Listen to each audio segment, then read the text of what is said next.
Hello and welcome to the Dive Bar, where we dive into the games of the week. This week I am being joined by the captain of KGB, Tyler, aka Seemenomas, as well as below me, the captain of PSR, Trevor, aka My Back is Sore, also known as the jungler who takes TP. You'll probably see these two often, or at least when they're available, because they decided to help me out. So welcome to the Dive Bar. Excited to be here. Yeah. It's Thanks, it's gonna be a great time. Can't wait. Bunny came into the league, just taking over all sorts of production stuff, and does multiple games. Turns out does Super Smash as well. So that's pretty sick. But yeah, saw week one. I loved it and wanted to join. So here we are. Yeah, I think the Dive Bar was one of the best podcasts that we've ever had, hands down. So see if Trevor and I can improve it at all. All right, thank you for showing up. So, a couple notes about the show. Episodes should be coming out weekly from now on, releasing on either Saturday or Sunday. I missed a week not because of World of Warcraft, but because Definitely not. but because I just wasn't sure about how to go about the format. Because originally I was planning to do it after the games have been played for that week, but week two, a lot of the games were happening on the weekend, and so it was just a bit weird. So now I'm just doing it so that we kind of go over just whatever games have been played so far. So it'll be kind of a mix of 2 weeks. In this case, it is basically the entirety of week two plus a couple games of week three. So it might be a bit of a longer episode this time because we're covering kind of catching up, really. But that's just how it's kind of going to be. And also, we're recording on Thursday, so we will not have seen week three I1 IQ versus LS or 2 versus RAWR. So that is that. But now we get to dive straight into week two. The first game of that week was LS versus ABW. ABW getting the win in 2 games. And the one thing, like the first thing that I had of note here was 900 Slime's top picks. Game one led off with the Heimerdinger, not their first Heimerdinger top in the beer league, but also not their first loss on Heimerdinger top in this season too. And then following that up, game two, the Blitzcrank top, which was apparently a counter pick into the set. They did die first to set. After that first death, started to look a little bit better, but still ended up losing the game. So what are you guys' thoughts on that series? Trevor, tell us about the Slimes. I think it's great. Yes, Slimes. I remember him getting a solo kill at some point on the set. Slimes, and I would say Slimes mainly probably the most entertaining player in the league. Just with his picks, it's just fun to watch. Now, do they always work? No. Blue Metal could probably tell you that. They have not won a game yet. Yet Blue Metal's KDA. Let's just calculate this out right now. He's 27 kills, only 9 deaths, and 13 assists. So he's sitting at a nice 4.4 KDA, and he has yet to win a game. I mean, the guy plays out of his mind, so shout out to Blue Metal, but it feels bad to be on his team, on 900 Slimes teams in this case. But this series is fun because Doki and 900 Slimes run the same team. I got to support my guy Doki. He's a teleport jungler as well. So there's only a few of us here, so we really got to support each other. Never takes flash, whether he's jungle or not. Gotta love that as well. So yeah, I thought it was an amazing series and an unfortunate win for the enemies of Beer League this season at ABW. So you hate to see it. Yeah, I mean, Slimes is known for his wacky picks, but that's going to happen whenever you have a few beverages before your beer league series. I mean, he does practice them in his normal games. And probably ranked as well, which is kind of terrifying. But he makes it work there without tilting his teammates off the face of the earth. So you have to respect that a little bit. And yeah, I mean, Blue Metal, he is probably like one of the best mid laners that we have in the league. I'm pretty sure his LeBlanc has always been disgusting to play against. He always has a Zoe in his pocket if he wants to play as them as well. And I mean, having them together with Jubilee, who I think is like, you always know what you're going to get with him. So, it's your bot lane isn't going to lose, and they're going to scale and hopefully do something later on. But I think in the series against ABW, like, that team is one of the top teams in the league for a reason. They've got strong players all across the map. They have a very high quality 1 point jungler in Sawdude. So like I don't know. It was just a difficult matchup, and even if JWM is playing on 16 or like 160 ping in Alaska, they're going to be difficult to take down, especially with having really bad Zed and Mpex like in a duo bot lane, or in this week we see them mid and ADC. Yeah, I agree. Sawdude has definitely been doing really good, and I'm glad you brought up the Blue Metal LeBlanc, because I actually like wrote down in my notes when I was watching the game C9 LeBlanc, because of how Blue Metal was like kind of popping off on the LeBlanc in game two, but still managed to lose like C9 in the recent finals matches. So I just thought Yeah, that was a little feels funny. bad. Past 3 games, he's went 9-1, 10-4, and 4-1, and he's lost every single one of those games. It's jungle diff, Mm. That's Mm. what every. Well, I guess in this case we can say top diff. 'Cause, Yeah, it Yeah, happens. it yeah. happens. Slime's 3-10, 7-9, and where's this lot? 2-7, 1-5. So he's getting there. He's warming up. It's only week 2. Yep. But I guess that's probably enough talk on that game. Let's hop into the next game of the week, which is PSR versus RAWR. So, what are your thoughts on that game, Trevor? Since that was your game. RAWR played, looking back into the Beer League archives right now, RAWR played in season 7? Was it? Yes. Season 7 was their first season as a franchise or a dynasty, whatever you want to call them. And they did not show out. No offense to any of those players. They were all rookies, and it just did not work. But at the time, Doki was the captain, I think, of that team. He didn't play on the roster. He was just the captain. So going into the week, I definitely thought it was going to be an easy matchup. And they took a game off of us. So I was surprised. I would say they have an actual really good team. Uh, Similar to 900 Slimes, Doki does some interesting things sometimes. I love to watch him. Yet again, one of those guys. I'm not sure if I would want him on my team if I'm trying to win. Now, that he would fit great on our team because we're not actually trying to win. But yeah, I would say Storm and Ari, if that's how you say their name. The support in the mid lane, very good players. They're very aggressive. They're roaming like literally all day long.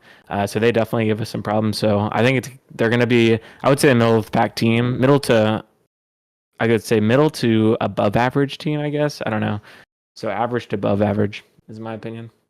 Yeah, I definitely noticed that Storm, and I also thought Shaco was doing really well in ADC, but yeah, Storm and Ori do uh really good. And yeah, I believe that was also, like you mentioned, they took a game off you. I believe that was our first 3-game series of the season. Wow, that's Yeah. kind of sad, but makes sense. Me and my boy Zach up top lane, we combined for 24 deaths in the second game, so wasn't the brightest showing, but you know what? It's all right. Yeah. I mean, I think that series really did show like how good of a player Storm is. Game 2 on the Jin, like he popped off at 13, 5, and 9, and then the next game as Lissandra, like he was just on every single roam, whether it's bot, top, just going to chase Trevor out of his own jungle, because Trevor doesn't understand like that there are different quadrants on the map that aren't your teams. What? So I think he's just learning that out right now. Um, but I'm gonna one thing write that that I did down. want to point out about Trevor and his in his summoner spells that not everyone thinks about is whenever you die early on and you respawn, you get like the home guards. So he's pairing that with teleport, and he's just getting to his Gromp so much faster than the enemy jungler, where that just gives him so much tempo to go into the enemy jungle and then die again.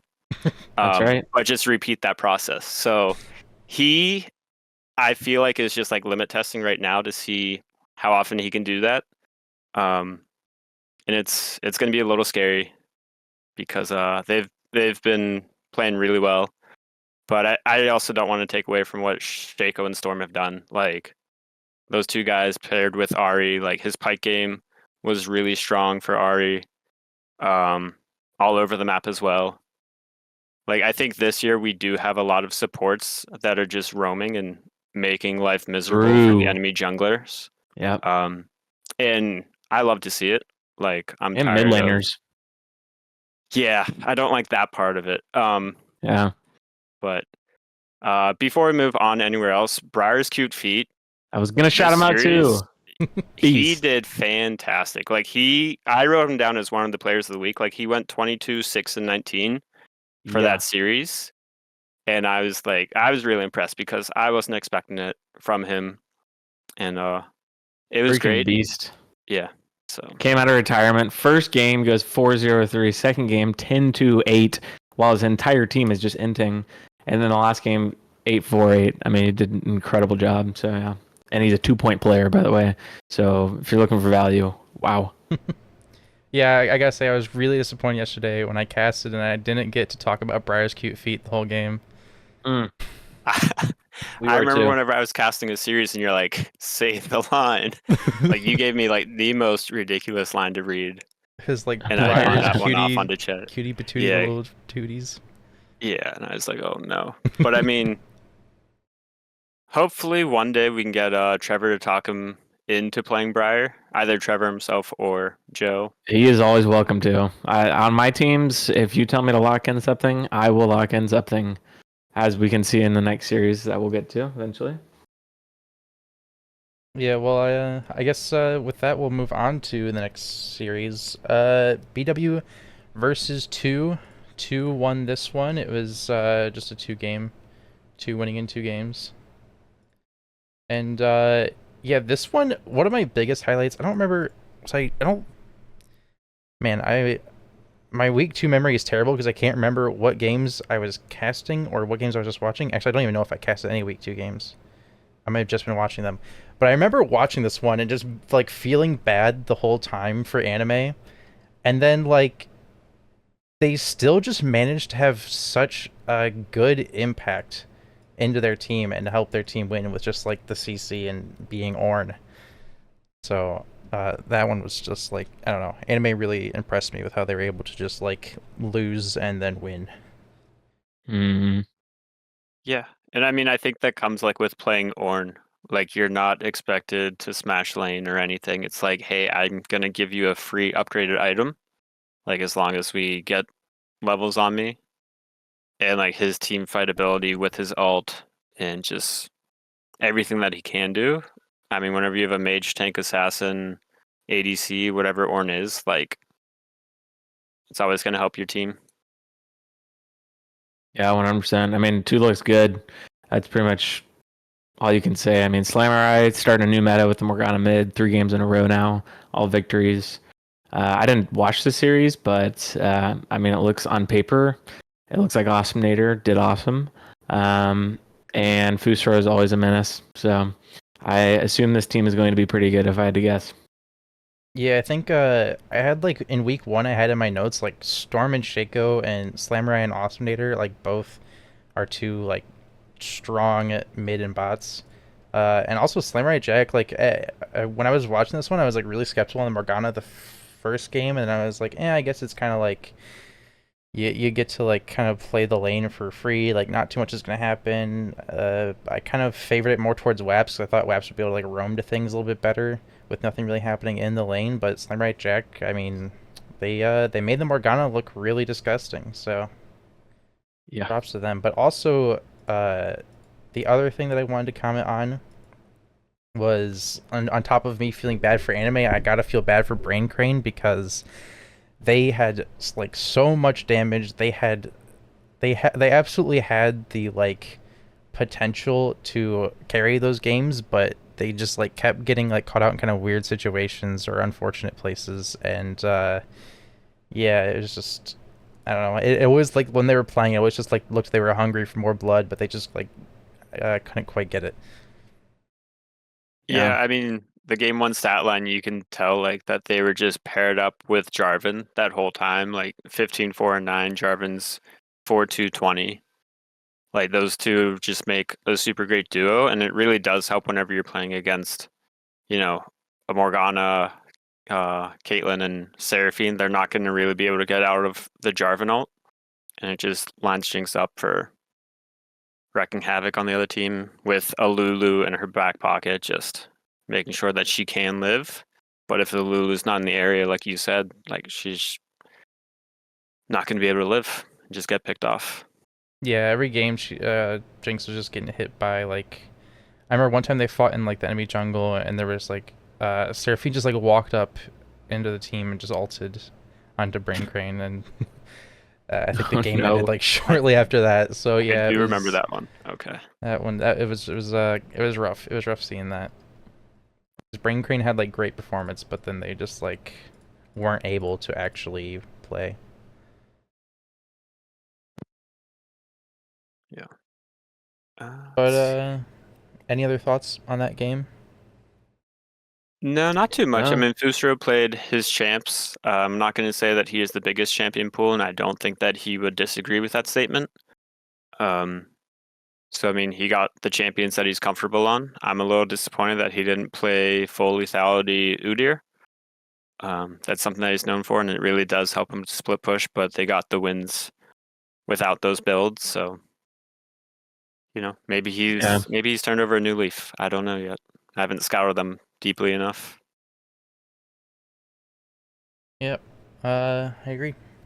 So moving into the next game, it's going to be HH taking down KGB in... Oh, I don't actually have this... Where's this match? Oh, there it is. You'll have I to was see looking it. through my tabs.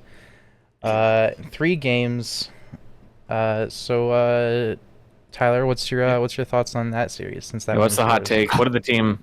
The hot take is, and this one, I shouldn't play like enchanters. Like, I don't know why I picked Seraphine. I think my normal jungle who then went to support's like, hey, Seraphine's good into Skarner, so let's roll with that. So I tried that in game 3, but I guess we should go in chronological order. Game 1, we see their draft. I forget. I think I picked 4th for my team, and like we know that they have a Misfortune, a Rel, and a Lilia. And I'm like, all right, well, 2 out of those 3 want to come into our team. And Lilia does really enjoy movement speed. So I'm like, if I pick Swain here, they're going to come into me, build Rylai's first, just slow everybody down. I got a quadra kill that game like I wanted to. Didn't want the penta. It's too much pressure on me for future series. Pat Jones. So yeah, I asked Pat Jones, like, can you please take this? So he said, say less, and he killed the Mundo. But I mean, that game, like, it was a very slow game, like Trevor said during his cast, but like I don't think we were ever in danger of losing that one. It just felt like we were doing everything that we were supposed to. The next game, I guess we gave them Malzahar in game 2, and like that just made it really difficult because he could just shut down anybody that was a threat. Especially like with myself on Yone or Pyron on Lilia, like we both have to go in. And as we're doing that, if he says, sorry, you can't move, the rest is kind of history. And I may or may not have died under turret like an idiot one time early on in that game. And then game 3, like we just played like trash. Blitzbright played phenomenally on Vex, and Vivian Desu crushed us with Skarner. So I don't want to give out too many tips, but Skarner's kind of broken and stupid. So if you're playing against HH, you might want to ban it, and not be like KGB. Yeah, I just watched this game too. I literally just casted it yesterday. And yeah, I think Swain is ridiculously OP, and we've seen a ton of Malzahar out of nowhere in the beer league already. I mean, we've at least seen 5 games of Malzahar, which a lot of those were coming from my team. But Malzahar seems extremely good too, and you're absolutely right. Like Malzahar stops anyone in his tracks. Then you got Skarner ult too, and then you got Garen silence too. It's like you can't go into that team. But yeah, I mean, in my opinion, I said it on the cast. Vivian was the MVP. He had just straight up, he had a bad game 1, and he's a really good jungler. But he bounced back game 2, had a good game, and then game 3 literally just took over and pretty much solo carried. Yeah, I mean, both teams looked good, I thought. So, I think both of these teams, in my opinion, middle of the pack teams to above average. So average to above average. Yeah, one thing before Noah jumps in is their support, Layla, like playing the Lily and the Thresh, they just got so much deep vision in our jungle, like that whole series, where I knew like that was part of their game plan coming in. But knowing their game plan, like finding a way to stop it is really difficult. Like in game 3, they had 124 vision score and they weren't playing Pike with Umbral Glaive. Like I don't know how you do that. Yeah, I was actually going to point that out because I was just looking at that 124. That's like 3 vision score per minute, which is crazy. Because I think like even like 2 or 2.5, I think is like considered like challenger vision score per minute. So like all the way up to 3 is like really, really good. That's wild. But yeah, I mean overall the series looked I mean both I don't know, like both of the junglers looked really good in my opinion. But yeah, I don't know. It's just like as you scroll down, it just feels like it's like you just like as I scroll down on the stats page, I just see like numbers start going down. It's like ooh, ooh, ooh. So I don't know. It was just rough. Good start, but yeah, I don't know. Yeah, But we'll learn to finish one day. Today is not that day, or last week was not that week. Yeah. Okay. Well, I accidentally skipped a game. So that was game 5 of week 2. I accidentally skipped over game 4, which was 1IQ versus CR. 1IQ won this one in 3 games. We had like no 3-game series in the first week, but so many 3-game series on the second week. Teams were warming up, and now they're cooking. That's right. So for this one, my like biggest note, even though we've been kind of like trying to work through the games in the series chronologically, I kind of want to jump straight to game 3, where we had Rihi on Cassante, and it kind of went really good.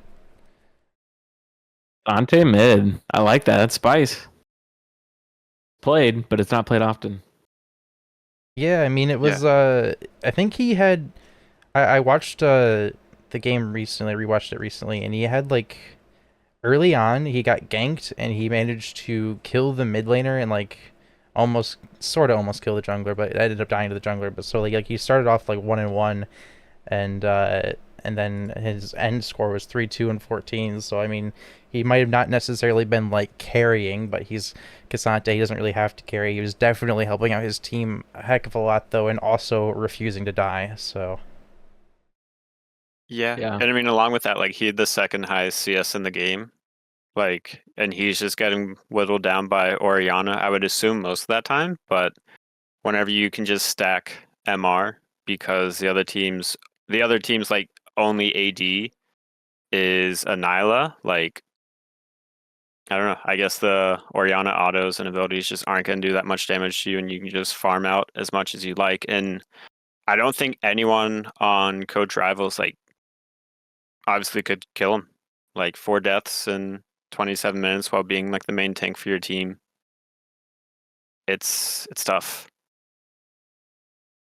yeah, Yeah, I didn't watch the series, but I mean, it kind of surprised me that CR took a game off of them. 1IQ, in my opinion, is one of those looks to be top teams. They just have a lot of good players, but Eric showed out. I watched actually I did watch this a little bit. Eric popped off game 1, so he's looking pretty good on that. But both teams look like they have potential. Like honestly, I think just based off the first 2 weeks, this might be like the most leveled out playing field we've ever seen in the beer league. This could be way too early to say that, but it just seems like no team. I'm not like okay, this team is literally just easy free win. So it'll be interesting to see, but that's my opinion. Yeah, all the games were looking pretty good. And about Coach Rivals taking like 1 game off of 1IQ, like part of that, well, not I don't want to contribute the wins or losses to this, but like Sleepy Panda from 1IQ was on Ornn the first game. It had a pretty low KDA. Ched kind of fed, and then in the future games, Sleepy Panda was on Kennen, and going absolutely crazy at that point. Like the Ornn was 2-6-4, but then the Kennen 9-2-10 and 9-1-12. Like Sleepy Panda was definitely doing really good, and I can't remember off the top of my head any specific plays, but when I was watching the game in my notes, I wrote uh, Dunovan going crazy. So I guess I was liking his Jarvan ganks. So yeah, I mean Jarvan's just always like I don't know. He always feels really good to me. Yeah. Yeah. And I mean, we played against 1IQ in week 1. And I think in most of my scouting, I didn't see much Kennen being played by Sleepy Panda. And if I did, it was like, I don't think it was a confident champ for him. And he came out and went, 18, 3, and 22 in 2 games with it. Like, that's a good recipe for success, especially whenever you have like the Jarvan alt to keep people like trapped in an area. So like it's kind of just disgusting. And then they did pair that Jarvan with Misfortune as well.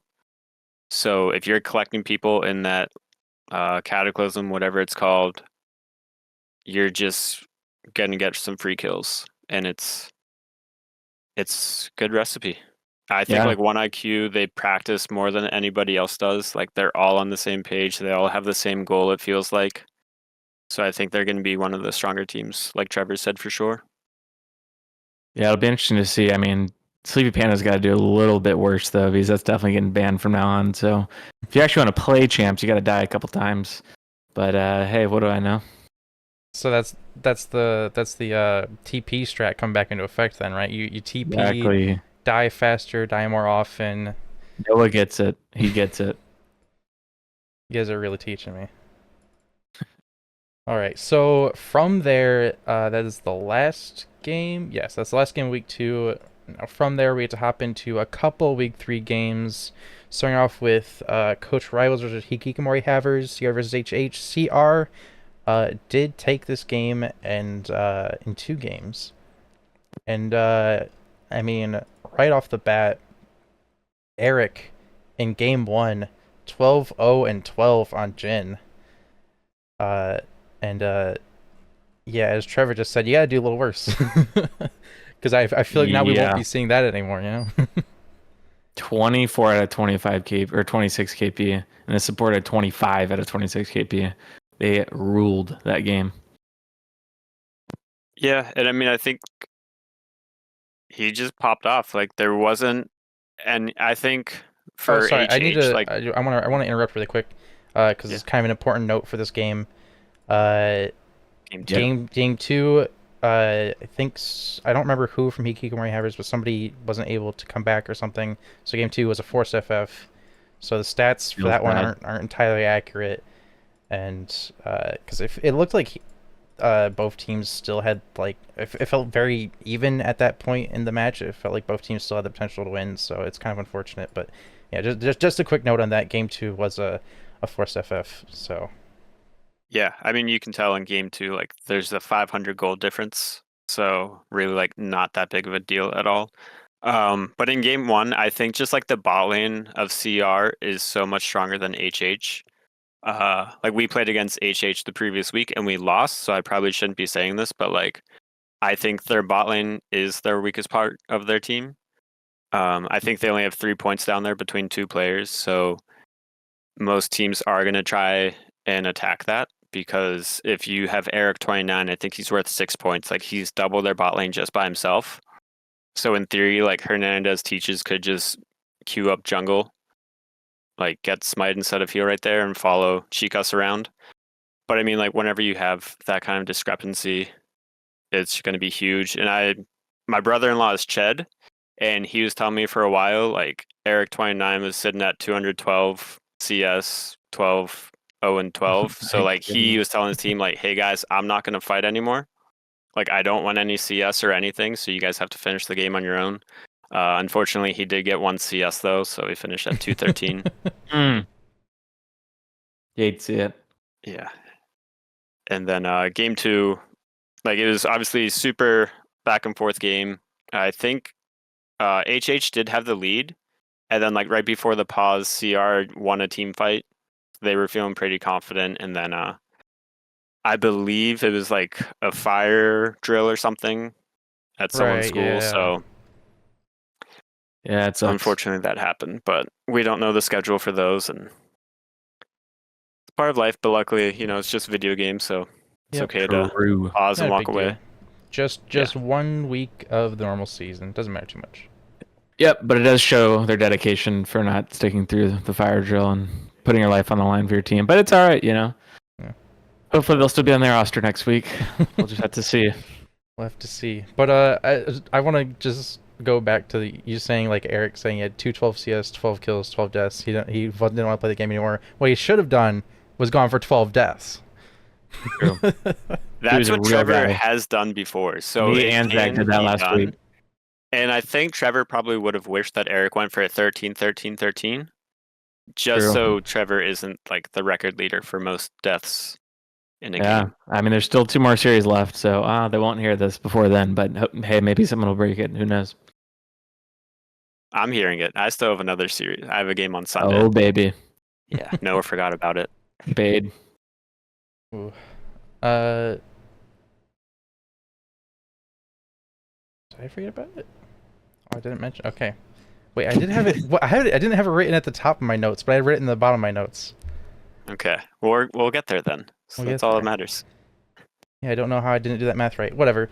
But hopping into the next game, because obviously not a whole lot to talk about that series since it was basically just one game, 1.5, I guess. But going into the next one, which happened just last night, PSR versus ABW, and I think something weird happened in game 2 because you had 5 TPs and didn't win. Or we wined and dined them. I mean, this one wasn't even close. Let me be honest here. Game 1, we take 3 TPs, and we just don't let teams play the game. That's literally it. We are so confident on our macro that we don't need to fight people. So we just run around the map, take objectives. Like we put down a Rift Herald and got 2 turrets and an inhib at 18 minutes in game 1 because they wanted a dragon. So if teams want to keep taking objectives that actually don't matter, we'll let them. We'll keep it in the towers, and they probably should have recalled. And game 2 wasn't the greatest showing. We did take the 5 TPs again, and Timo was a flex. Could have went jungle, but ended up going into the bot lane. And yeah, we just got behind, honestly. And Impex is a great player, and he took advantage of it. And JWM as well, just tore it up. And then in game 3, we went back to reality, and Zach, actually, this is a good story. So our sub first game, we're like, hey, what do you want to play? We don't really care. He's like, oh, I'll just play Jen. Second game's feeling a little bit more confident. Then he's like, all right, I'll put Timo. I'm like, all right, hey, absolutely, I'll flex it with you. And then like game 3 throws out like at 5 seconds left, I want to play Aurelion Sol. We're like, absolutely, let's lock it in. But then this is just genius, no joke. So we know that JWM has been counterpicking the whole entire series, and we're on red side. So we're like, you know what? We're gonna red 2 something that looks like a top laner, but is not actually a top laner. So we R2 Garen. He instantly locks in Camille on B2, which leaves R3 for us, and we give Zesty Darius, and he's like, in champ select, he's like, the game's over. This is a massive counter. JWM can't do anything. He gets first blood. He gets second blood. He gets third blood. He gets fourth blood. He's 4-0, and the game's over. So top gap, no joke. So it was a fun series though, and I trashed a lot of talk, or I talk a lot of trash in this one because I know Impex and really bad Zed in real life. So they're not just online people to me. Yeah, I mean, when people call League of Legends chess, I feel like the draft of Game 3 really, really emphasizes that because, like, man, the mind games you put them through there. Yeah, that is intense. And yeah, Zesty Queso was just blowing up top lane in Game 3. Yeah, it was a bit of a problem. It was wild to watch that Game 3. No, To catch I was going to say that too. Yeah, I mean, I think Zesty Queso, obviously the player of that match. I mean, Trevor, he went 10-1-6, so he can't be chop liver over here. But I mean, like, their whole team played pretty well. I know Aurelion Sol had some trouble early on. I think he got poked out pretty quickly. But one thing to notice is like Really Bad Zed and MPEX, they did swap roles between game 1 and 2. Where Really Bad Zed was the carry in game 1 on the Ziggs. And I was like, oh, I didn't know that he was playing, like ADC, APC this season. Then I realized next 2 games he's playing the support role. But like he played really well. He went 10-3-7 game 1, 12 or 1-1 and 24 in game 2. Like Crazy. he was doing his job. And it was just unlucky matchup. Rowdy, he played really well this series again. Like I was not expecting Garen from him. Um, did not think like that was his style of champion. So I think like seeing that into the Lux was pretty neat. He piloted it really well, and he pressed the outplay button a few times, and it's hard to dodge a Garen ult. Yeah, talk about underrated players. Rowdy is a beast, and I love how he plays mid lane. This is no offense to Bradley, which is really bad Zed, but honestly, 3 weeks in, he's probably the best mid laner I've played with. Not necessarily like mechanics, probably. I think really bad Zed's very good, but the way he plays the game, he just doesn't care about his lane. He'll just roam on repeat with me, so that just allows me to just go into the enemy jungle as much as I want. So he plays things like Malzahar. He pushes the wave instantly, comes and helps me. So I love how Rowdy plays the game, and he's willing to do fun picks as well. So that's fun. And then shout out to the bot lane too. We gave them literally no help at all, and they definitely felt it, but they hang in there. They had good mental. So shout out to Sergeant Mithril and Hook Fillet Prey. Yeah, you were saying how Rowdy Fan roams with you. Like that was really emphasized in game 2. I'm actually kind of surprised that you guys like lost game 2 because you made that game so unplayable for Sawdude on Kindred. Like that was miserable. Like I felt so miserable watching that. I was like, he can't farm, he can't go into his jungle. Like what are you supposed to do? And then somehow he still ends up like doing all right. Ends up 5-3 and 14. They ended up I think towards the end of the game they had 7 stacks, so they were getting their stacks. They probably, I don't know if they got any more after that. I can't remember at what point exactly I checked that, but yeah, somehow they were able to make it back into the game. Sawdude, honestly, it's like kind of impressive that they managed to stay sort of impactful. But yeah, that's all I have to say on that. Yeah, no, I mean, shout out to him for sure. You have to have some strong mental to keep into that game. If you watch the first like 5 minutes, I mean, I don't know how you couldn't be tilted a little bit off of it. But yeah, he played solid. And the team, I like I said, I trash talked them a little bit at the beginning, but the team's really good. I think they're probably top 4 teams in the league. They were down a sub just like us, which their sub is Bromstein. He's really good as well. So I think they're going to be a great team. So we'll see how they do. Yeah, I mean, in game 2, I think I just remember watching like the Baron attempts, and every time that Trevor would go in, JWM was on Mordekaiser. He's like, "You don't get to smite this," and that paired with I think Sawdude laying down the Kindred ult, like at the right moment, where if Trevor did jump over it and try to smite it, it's still you're out of luck. This is going to be ours because you can't smite it, and then you're going to go down to Brazil. Yeah, it's something that I thought was like I wasn't 100% sure. It felt both good and also like it could have been bad coordination from ABW because it felt like JWM and Sawdude were kind of both just trying to negate the smite, but in doing so, we're just pulling back a soar into the mortal, and at the same time, Kindred ult's going down, so now Kindred can't smite. So it was kind of just, it felt a little like miscoordinated, but it still every time worked out. That was probably one of the things that helped Sawdude stay so effective in that game is that he was every time he was on an objective, that objective was his. Yeah, and I think like they had to do both alts because Trevor is known like for his steals. So I think like this is just a way to make sure like Trevor, like, yeah, you're on Jax, yeah, you have a lot more CS than me, and yes, your smites are probably better than mine. But if we don't let you smite ever, then sorry, but this game's ours. Like, yeah, not much you can do. Screw you for making my early game, mid game horrible and unplayable. Yeah, it was probably good, but it always felt like I feel like they probably did need to use both ults, but it always just it felt like it was just mistimed a little bit. Like I feel like if there was always a fight happening, so I wasn't necessarily paying close attention to the exact time the ults were dropped, but I hope that what they were doing was like dropping Kindred ult first, letting that go for about halfway through, and then using Mordekaiser ult on Trevor. I don't know if that's exactly what happened or if things were kind of, a bit more tense and maybe a bit more closer together. But, I mean, regardless, again, worked out, so. Good enough. But now we are finally caught up on the games. So we can get to hop into some rankings. What are your guys' thoughts on Player of the Week? Or Player of the Weeks? Player of the Extended Week, we'll call it. Yeah. Mm. I don't know. Looking back at week 2, I don't think I saw. I think I did go through most, at least, of the stats pages for them. And I honestly put down Briar's Cute Feet and Slamurai Jack. I think along with Blue Metal and MPEX for those weeks. They just had really strong performances, and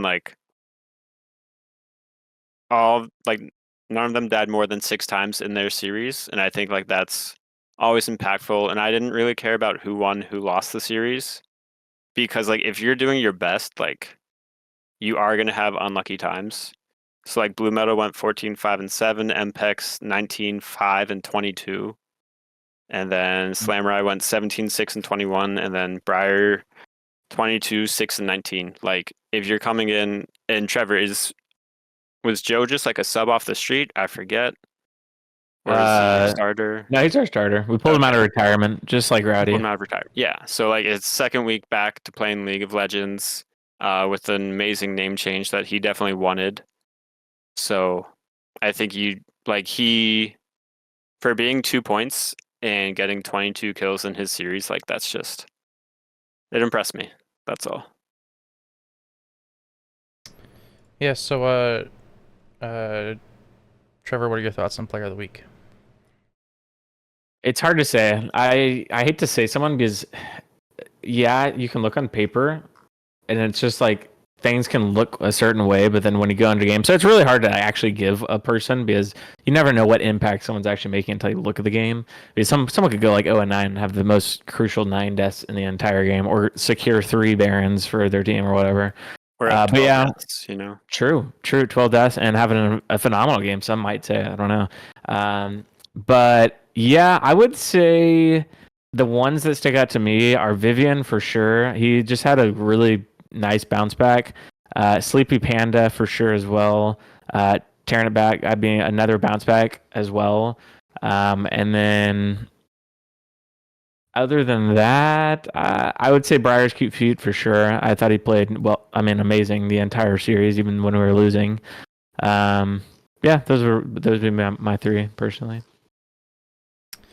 Yeah, I agree. As you both said, it was kind of hard to really think about a Player of the Week for this week. I feel like, as Trevor said earlier, these games were a lot more seemed even around the board. I mean, we had a lot of 3-game series this week. My one pick was Anime for just losing his lane and winning the game.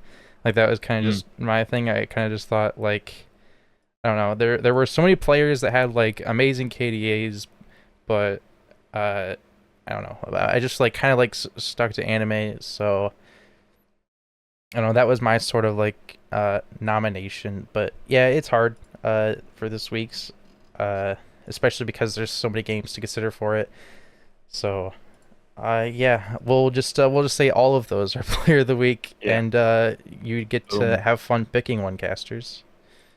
Yeah, I mean, I also looking back at it. I guess I didn't really look at Sleepy Panda's impact to have 3 deaths in your 2 closeout games, while being a part of 18, but by being part of 20 kills or 30 kills, that's 30 kills in 2 games is pretty sweet. And I think it's higher. I just don't know how to math. So Yeah, or I mean, 40 kills in 2 games, that's ridiculous. yeah, it was a lot. I mean, after all of the games that we have talked about now, I'm kind of thinking that I don't know. I was thinking about changing my player of the game, but it's like, oh man, I don't know. Like I almost wanted to say Sleepy Panda for a second, just because his Kennen performance was good, Popped but I off. don't know. I almost want to say Rihi again because it's just I don't know. Seeing Kasante mid was just fun, but so I don't know. It's tough. It's tough. No, we don't want tanks in the mid lane. We don't want top laners in the mid lane. I really just want more like assassins to be viable. I hate the meatball comps.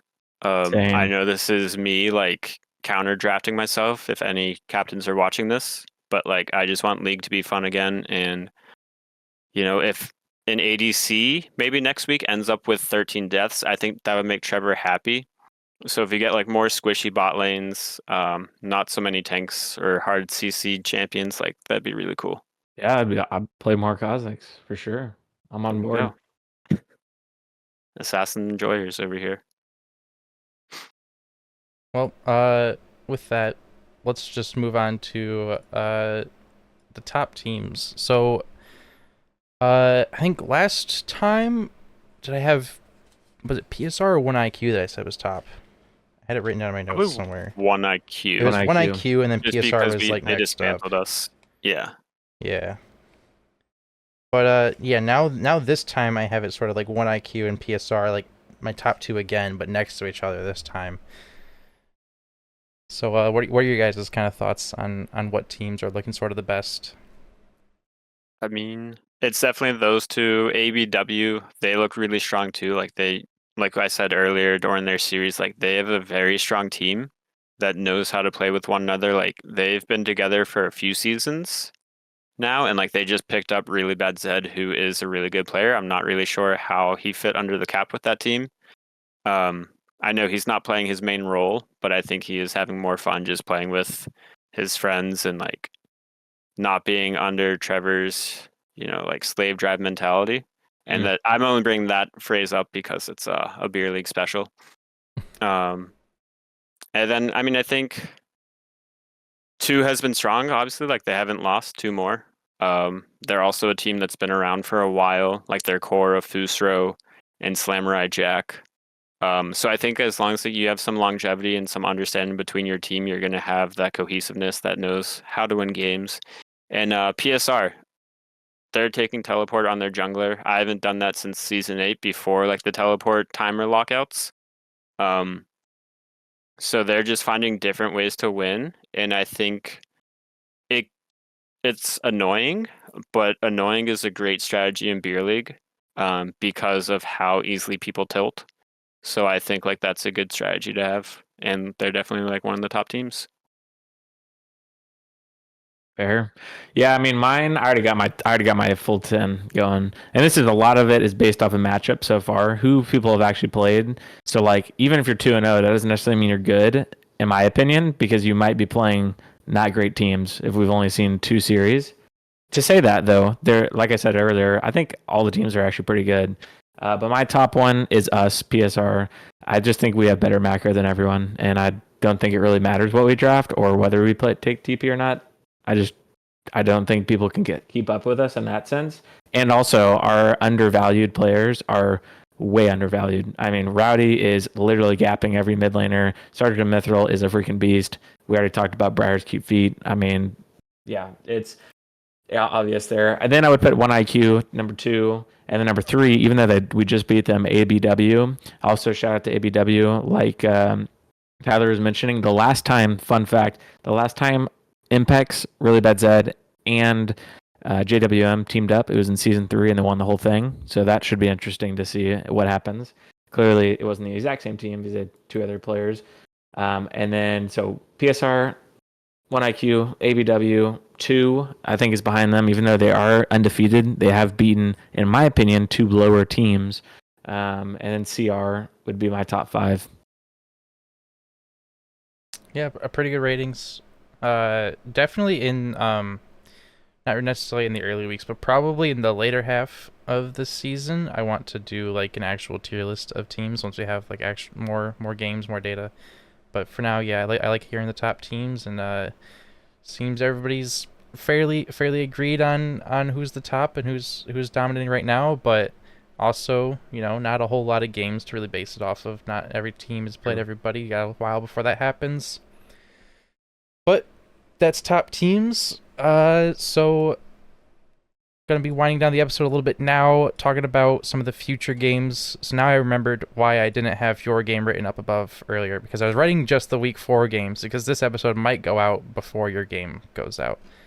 Or not week 4, sorry, I meant the Friday games, Right, not week week 4 3. games. Yeah. I meant the Friday games is what I had written down. So Sunday, 8:15 Central, BW versus KGB. I would ask you to, what are your thoughts on the game, but I don't want you to reveal anything. I can tell you my thoughts because I've yet to Build scout this strats. team. I usually scout like the day before, and I did receive the BW's OP.GG from them, so I thought that was very kind. That's not something that's required in Beer League or even asked of. So I don't know if they're just trying to throw me off the trail or something. Like, hey, we're gonna be super nice to you. Here's all this information. It's just They 5 might have random iron changed. accounts they found. Yeah, I mean that's what it looked like. So I don't know if their team's all iron or not. No, but I'm excited. I think both teams are going to be wanting to get their first series victories. And I expect both of us to play really hard. It could be a 3-game series, but I just have to believe in my team. So we're going to get a nice 2-0 sweep.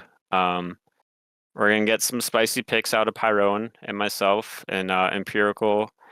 He's going to have a nice pop-off performance. I don't think he's really popped off yet this season, but he is one of our stronger players. He might just be 3 points, but he, under the right circumstances, he can shine for sure. 100%. All right. And then I don't necessarily need your thoughts on these because these are a little while out. Well, actually, not too while out, I guess. But week 4, well, they're just not scheduled. But week 4, KGB versus 2, and then also PSR versus 1IQ are your guys' games of the upcoming week. I don't imagine you guys will have any thoughts necessarily, but anything you want to share? Any opinions, thoughts? I'll share.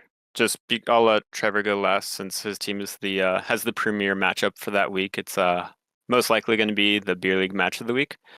But 2 is a strong team. We played against their team comp pretty similarly 2 seasons ago.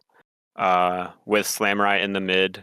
I think I beat him in game 1, so then he went top lane to play against Pat Jones, and Pat Jones just brick wall.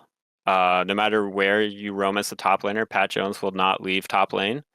And he would just destroy turrets as Tristana. So I think that kind of broke Slamurai Jack's mentality, and he had to go back to mid lane to where he believes he can make an impact on the game. But we're going to see if Fusro can also secure some jungle smites on important objectives.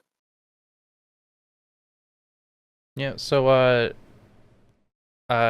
Trevor, any thoughts on your big PSR versus IQ game, the potential top 2 teams at the current point playing against each other? 2 15-minuters, honestly. It's going to be easy. Donovan, I don't know what that old guy's doing back in the jungle. I thought I had got him out of the league after he lost, $200 to me in the past 2 seasons. But I guess it just wasn't enough. He wanted to come back, and not only come back, but come back into my lane. It's going to be a nightmare, and he's going to be crying all night long. He's going to probably wake up his wife in Amsterdam as he plays at 2 a.m. in the morning when we play. But yeah, I'm looking forward to it. I love playing the one dynasty. We've always had a rivalry with them, my team. So they're just cool dudes, Darby and Austin, and clearly Richie and Andrew as well. So yeah, it's going to be fun. I assume there's going to be a lot of banter. Both teams like to all chat, and it's gonna be a good one. So looking forward to it. But I think we're gonna win, probably 2-1 because we'll probably troll game 2. But we'll see. Okay, now that we have some week 4 thoughts, there's actually something big about week 4 that I want to bring up. Patch 14.19, the start of what I'm referring to as pre-season, dropping Wednesday during week 4. A lot of item changes, some system changes, just little quality of life type things. But most importantly, item changes. So I don't have access to a lot of the server, probably just because I'm not a captain or a player. So is there any, well, I imagine probably not too much scheduling chat has happened for week 4 yet, but do you guys have any idea on if you actually want to try to prioritize getting your games scheduled before or after the patch drops? I know a lot of teams like going before. I didn't know like that was patch week. But looking at our current one to meet because somehow is like on time this week with their captain, um, we are looking at either Monday or Wednesday. So it's either going to be nice and clean game or it's going to be a sloppy mess where luckily we have Pyroan and he digests information very well and he's going to be able to compute that and speak it to us in English so that we can understand. Very nice to have on your team. Yeah. So I think we will get a slight edge, although anytime I log on to League during work, I see Slamurai Jack and Fusro online. So they're going to be gaming all day if our series is on Wednesday. So I'm kind of hoping for Monday just to give us our consistency and like we know what we want to play. So it's going to make it a little bit easier. Yeah, I didn't even know there was a patch, to be honest, and much less a bunch of changes. So yeah, I think we're playing on Wednesday based off what I've seen so far. So I guess we'll be playing on the new map or new patch. But I don't think it really make a difference, honestly. I don't think we're to the level to where an item can make a difference in a game, in my opinion. But we could see. I don't know, because I'm probably building like garbage like all the time. Like, yeah. So Yeah, I would I don't know. normally agree with that, where it's like, yeah, it's like patches, it's like whatever, this champ got tapped on a little bit, but it's like, I don't know, this one's kind of bigger. It's like pretty much like every item is getting tapped down, but I think Riot said they're trying to tap every item down by like 10 to 15%. So Wow. it's kind of big. That's why I'm calling it the preseason, because it's not actual preseason, but they are making like a lot of big changes since they just rolled out the World's patch last week. So I'm seeing that now. Yeah, it looks like literally every single item in the game gets. yeah, it was type so of big I change. didn't even bother like reading all the changes, because there was a lot. There was definitely a lot there. So Wow. it can be big. So we'll have to see how that could shake games up this coming week. But that'll wrap it up for this week, this edition of the Dive Bar Week 2/3. Next week will be Week 3/4 as we cover whatever remaining games, and then I mean, it sounds like a lot of games will be happening early in Week 4, so maybe we'll be covering the entirety of Week 4 too. Who knows? But thank you both for joining me, and thank you, Beer League community, for watching, because this is really fun to do, and it was really fun having you guys on this. Thanks for having us. Thank you. And everyone that's still out there, if your team doesn't have any casts yet, make sure that you're casting some games so that Bunny Koo does not have to do all of them. And if Bunnyku gets beyond 9, that means a team is not going to the playoffs, because Darby calculated it out, and if each team is doing 4, that's 40, and then add another extra 9 that's available. And I think Bunny, you've already done like at least 3, so Like, and it's only week 2. So yeah, grab the games when you can, especially watch parties. It's quicker. So Yep. And if if somebody's intimidated by casting, I will co-cast PSR versus 1IQ with you, because that one will probably be fun to cast. But yeah. Also, I need to get back to WoW leveling, so please cast. So yeah, thanks for watching. Thanks for joining me. Have a good night and a good beer. League.